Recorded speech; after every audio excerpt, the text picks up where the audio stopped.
Wow, napakaswerte ng senior citizen na ito.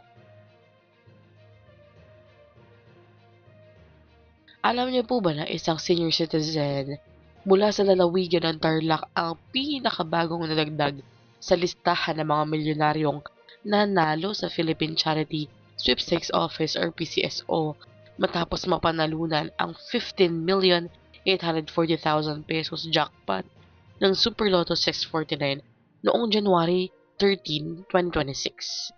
Ang maswerteng lolo ang nag-iisang tumama sa jackpot matapos mabunot ang winning combination na 15, 28, 26, 6, 27, 25. Mga numerong tinawag niyang kanyang alagang numero hango mula sa mga kaarawan ng kanyang mga mahal sa buhay. Kinabukasan January 14 din ay personal niyang kinlem ang premyo sa PCSO main office. Anyang mahigit 3 dekada na umanong tumatangkilik ng mga laro sa PCSO ang lolo. Nang tanungin kung kailan siya nagsimulang tumaya, mangiti niyang sagot ay panahon pa po ni Ramos. Patunay ng kanyang matagal na pananalig at pagtatyaga. Bahagi rin ng kanyang pang-araw-araw na gawain ang panonood ng Nightly Lotto Draw sa telebisyon.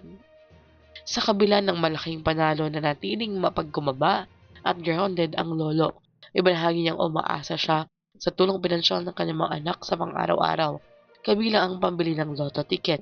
Para sa kanya, ang napanalunan ay hindi lamang personal na biyaya, kundi pamana para sa pamilya.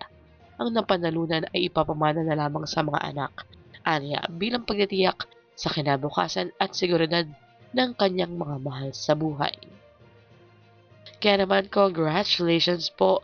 Sana all ito lamang nga isa sa ating mga exciting news sa araw na ito. Hanggang dito na lamang po muna. Ito ang Chance Infos and Updates. I-like, share, and subscribe para kayo updated. God bless and have a nice day.